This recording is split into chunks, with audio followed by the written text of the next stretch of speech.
if you saw that thing where a bunch of nameless Democrat operatives went to this resort to, and they were too cowardly to share their names. That bothered me. But did it surprise you, TJ? No, I guess not. But they went together, and this was published by Third Way. And a lot of people are saying it was published by the Democratic Party. It was not. This is published by Third Way, which is a centrist organization. They've always tried to say that, well, there's actually good ideas the Republicans have and good ideas the Democrats have. Let's bring them together. So I don't expect much from them. But I wanted to go over a couple of these. We only have a few minutes. We can probably go over Thursday. It's a good topic. But to see what you thought on these. So these were their suggestions for Democrats to try to win elections in the future. Takeaways on how Democrats can reconnect culturally with the working class. The first one is move away from identity politics, stop addressing voters as identity blocks, and instead focus on shared American values. Use plain language and avoid jargon or abbreviation that can alienate voters. Acknowledge that people have multiple identities, for example, Black and veteran. Hey, that's me, rather than reducing them to one label. I like this one.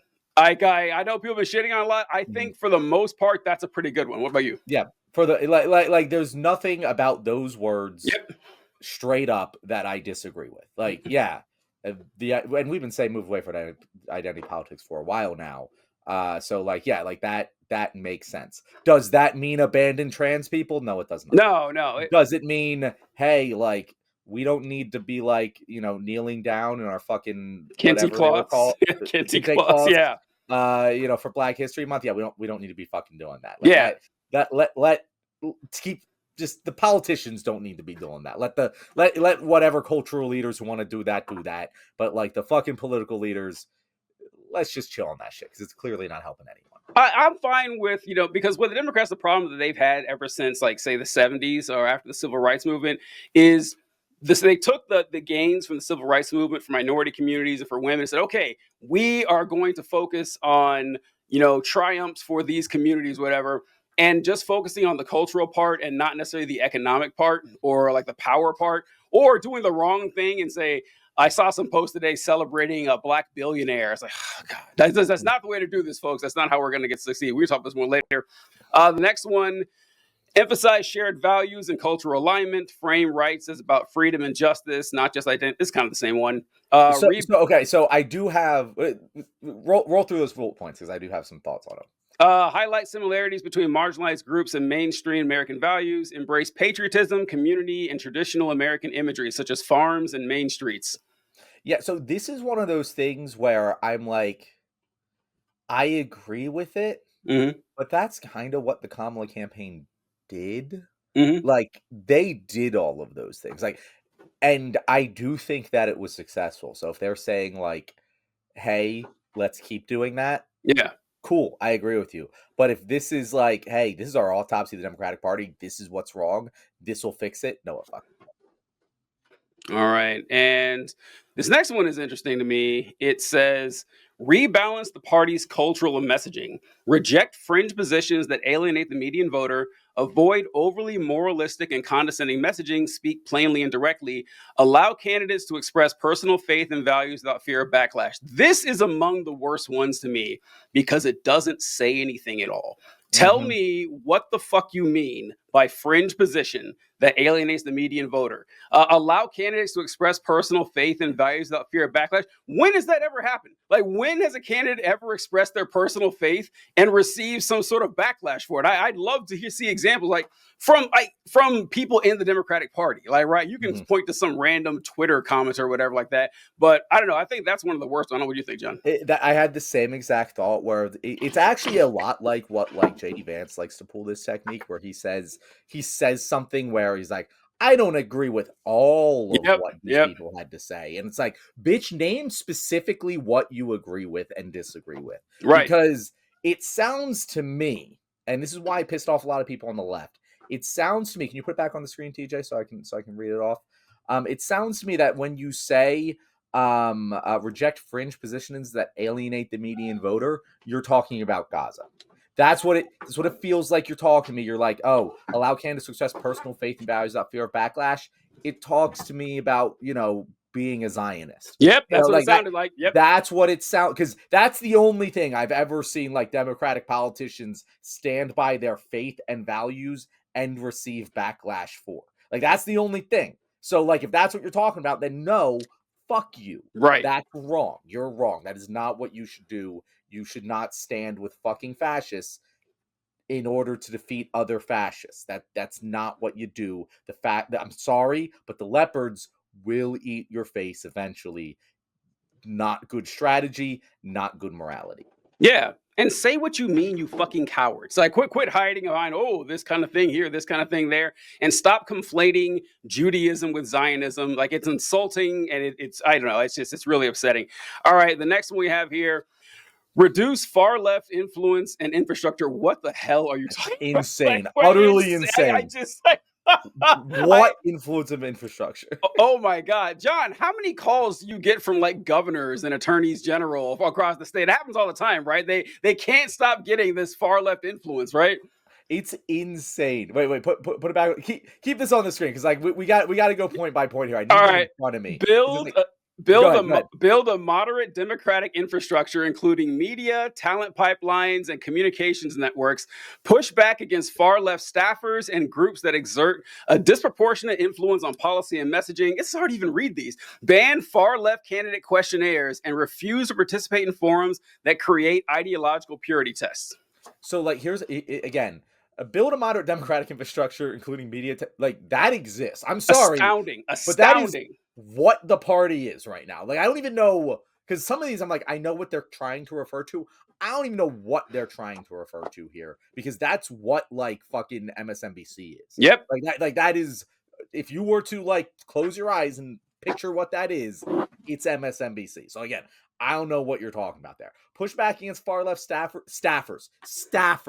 Push back against the people you're employing. Yep. What the fuck does that? You fire them. Like what? Like you wouldn't be employing them. Like I don't. That doesn't make sense. And groups. They always talk about the groups, and it's like which fucking groups? Yep. What are they saying? What influence do you think is disproportionate, and why do you think it's disproportionate? Why, like again, what groups are you? If you're talking about the NRA, cool, buddy, I'm all for you on that one. They're not a far left group, so what are we talking about? What do you mean by far left? Why is far left bad? They don't even say why it's bad. They and none of these suggestions are like, yeah, we don't want the far left stuff because it's this. Like this all seems coded to be like, yeah, let's fucking jettison the trans people from the party. Like that really is what all of this sounds like to me. And they're like, we want to say fuck trans people without saying it. Yeah, I hate the being purposefully vague and opaque in what you're saying right there. And one thing, John, something that I can't believe I didn't say this earlier, because we spent a whole like 2 months talking about having a left-wing Joe Rogan. We had one, and we still kind of do. Jon Stewart. I would just think about that today, that Jon Stewart was essentially the Democrat Joe Rogan for like 15 years. Mm-hmm. And like there was no bigger... And he was quite good at it. He's great. Yeah, there was no bigger media personality that talked about politics to the common person than Jon Stewart for like the entire Bush administration and Obama. Well, not the entire Bush administration, but mostly like the Obama administration. Go ahead. Yeah, most of the Bush, like he was the one who really took it to Bush. Yeah, and he was the one like the most dominant era of Democratic politics. Yes, was when Jon Stewart was at the helm. Yeah, we had our own Joe Rogan, and it's over. Like, it's done. So, like, it has been. I was thinking, I can't believe I didn't think about that. It has actually been done before. But I just can't. I really hate this. Well, the far left is. But tell me what the far left is. Tell me what you're talking about. Like, if they had come out and like listed out policies, like, hey, that time that you supported X, Y, or Z policy, I think that hurt. I'd have a hell of a lot more respect for this. I would have a lot more respect because you're putting your money where your mouth is in. Don't do this. Because what's far left to me is not what's far left to John, right? Mm-hmm. And what's far left to John isn't what's far left to, I don't know, John Fetterman or Donald Trump. It means something else to different people. So it's kind of stupid. I never liked that. Before we move on to the next one, Mark says, MSNBC, you guys are nuts on that. I think what he's saying is he's like, they're actually far left extremists. But Mark, I feel like you can very clearly understand that, like, you watch this show. Yeah, come on, yeah. And I'm sure you'd consider us far left, which I will say. I would too. Like, relative to the American median voter, we're far left. MSNBC way to our right. Yeah. So, and I'm pretty sure you can recognize that. So I'm confused to why you don't think MSNBC is like a media communications arm for the moderate wing of the establishment Democratic Party. Like, yeah, that's a weird one. They take their fucking like literal people who've worked for the Democratic Party and make them pundits all the time. Like, it's the same thing that Fox News does. Like, for the Republicans. So I'm like you confused. think like Chris Hayes and Joe Scarborough are far left. Like, I don't know. That's a weird one. Mark thinks we're neocons with bad ideas. We're neoconservative. Neocons. That's an interesting way to describe our politics. But okay. It's because we don't want to see Ukraine destroyed. Probably it's like fucking neocons. All right, that is when he did start saying that. That probably is it. That's probably it. They're kind of predictable. All right, engage the working class in their spaces. Get out of elite circles and into real communities. I like this one. Tailgates, gun shows, local restaurants. It's like, you had me in the first half. that screams like, how do you do, fellow normies? Let's go to the gun show. I laughed. I audibly laughed when I read this because you're right. At first, it's like, oh, yes, get out of your ivory towers and sitting around your universities and your tweed jackets talking about quantitative easing or whatever, and go out and get in the community. And then it said go to tailgates and gun shows. Listen, if you're some fucking nerd liberal, the last thing you need to do is hang out at a tailgate. Or if you don't already do that, don't. There are plenty of ways to mix with regular folks than hanging out. I'll have a beer, please, and sitting down. You don't want to be that guy. Yeah, that was kind of dumb. That was it was so funny. God, that was great. You can tell this is written by a fucking nerd. That is someone who hates those people, by the way. Like that, he hates. Wouldn't be caught dead with all of those things. Yep. All right. Own the failures of the Democratic governance in large cities and commit to improving local government. Show up in unfriendly media spaces and engage with voters outside traditional Democratic strongholds. Those last ones aren't too bad. Like, admit when 100%. When problems are going wrong. Like, San Francisco has a big homelessness problem. Address it. Like, I agree. I of course, you're not going to like my solution. Throw the homeless people under the bus? No. And of course, that's what it means. I feel like it means just go conservative on the homeless people. And so I agree with that, but you didn't say that. So the things that you said, I agree with. Yeah, address the failures that Democrats run across because, of course, they're going to happen. We critique them all the time. But what it really means is agree with Republicans when they say that, homeless people should be used for compost or something or whatever they are practicing out there. Improve Democrat communication and media strategy. Conduct a comprehensive study on media consumption to better understand how to reach voters. That's great advice. Develop a stronger, more relatable Democratic media presence. Encourage candidates to be bold, engaging, and authentic in their messaging rather than overly polished. Now, they're going to have out of this one. That one just A+ every single one.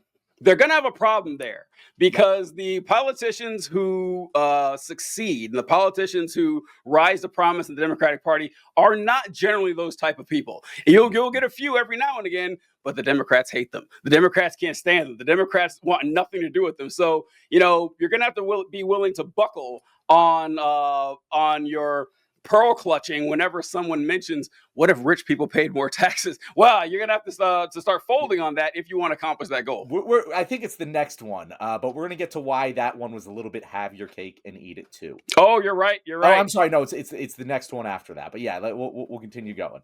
All right, number 7, embrace moderation, individualism, and masculinity. Reconnect with values like hard work, rugged individualism, and entrepreneurialism. Be more accepting of masculinity and male voters who feel alienated from the party. Shift focus from progressive mission creep to core Democrat issues that resonate broadly. I don't know what that last one means. I have no idea what they're trying to say there. So, in general, reconnect with values like hard work. I don't like rugged individualism. Let's do rugged, communalism. I don't know if I know what you want to call it, but like get back to the bootstrap mentality. We are the party of the working class. We're the people who will work hard for one another. Make that community messaging very prominent, or else you're just going to go Republican light and lose to the Republicans. Mm-hmm. Be more accepting of masculinity and male voters. 100%. Snaps, we're good. Yep. Shift focus on progressive mission creep. What mission? Like again, I don't know what that means. What core Democratic issue? Again, this is the other thing, TJ, that just like it just frustrates the hell out of me.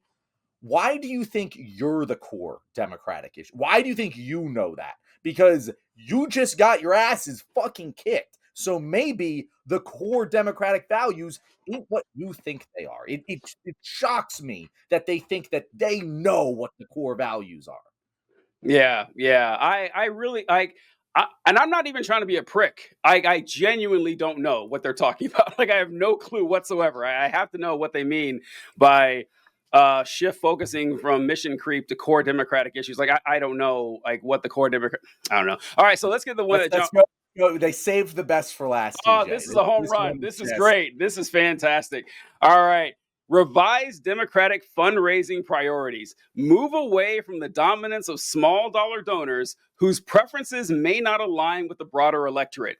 Give candidates and campaigns more flexibility in how they spend funds without excessive donor constraints. What do you think about this one, John? This was the grand prize right here. They saved the best for last. This one, I almost couldn't believe it when I read it. It's like, move away from the dominance of small dollar donors Incredible. that may not align with the broader electorate. That sentence is structurally incoherent. It is. On the level of a Donald Trump statement. Yep. If the small dollar donors who are the broad electorate aren't fucking aligning with themselves, that doesn't make any sense. Like, I don't even know how to adequately express how dumb of a statement that is. Because if it's not the small dollar donors, it's the big dollar donors. Why the fuck are the fucking like big dollar rich multimillionaire billionaire class know what the common voter wants more than the common voters who are giving you, like, that doesn't make sense even when you think hard about it. Even if you assume the best possible intent, it makes no fucking sense. This doesn't happen often in our field, but you'll run across every now and again this unicorn, this argument that cannot be steelmanned. Like, there's no way. I can't do it. Like, I've been days. It's been a couple days since I've seen this.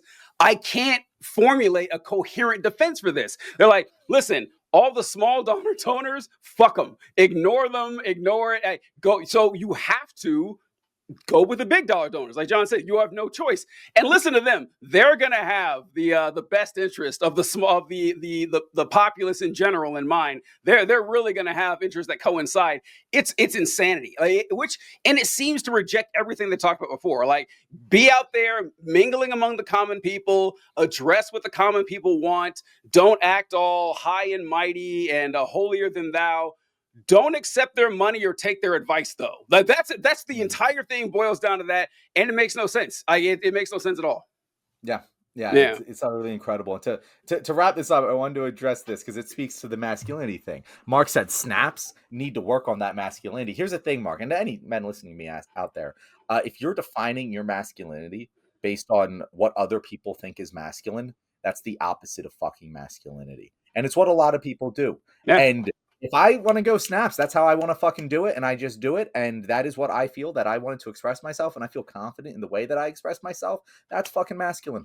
Hate to break it to you, but that's what real strength is. That's what real masculinity is. That is what we need to redefine on the left as masculinity, because right-wing masculinity has never been more fragile. It's never been more so fragile. I know. Again, the toxic masculinity is thrown around, but like what everyone saw with Zelensky and Trump advanced was toxic masculinity. That was, they are doubling down on it. They think they looked good. They look really bad about this shit. And it's never been a better time for me to be like, yeah, snaps, that's masculine. What the fuck are you going to do about it? That's a winning message. I think you got to give Mark a pass here, because I have great intelligence that Mark has tiny little girl thumbs and he actually can't snap. He can't do it. So you know what? You're right, Mark. I might have been being So I think if you have tiny little girl thumbs and you can't snap, yeah, I understand why that might have been so. It's typing out the comments is pretty difficult on his phone. He can't with a little thumb. He's gotta use his finger and shit. All right, so we ran a little bit late today, but what do we got this week for our guest, John, on Thursday? Who we got here? We have the wonderful psychologist of politics, and I'm completely... Keegan. I was like, it's not Kevin. Keegan will be joining us, his second time as a guest, first time returning guest. We'll be talking about the Trump State of the Union tonight and whatever the hell goes down. Very excited to talk about it. We might even be going back into that list. TJ, we should I definitely know we release should. that I said we're definitely gonna as a do it again. clip. It's So if great. you guys liked this video right now, comment on it. If you want us to go through the rest of their suggestions, we will do that. Otherwise, we'll see you guys 6:30 EST on Thursday for a regular show with Keegan. Anything else to say, TJ? No, we got that list. Actually, that's 8 things they said, but there's like 50 on that list, so there's a lot more we can go over. So it'll be pretty fun on Thursday.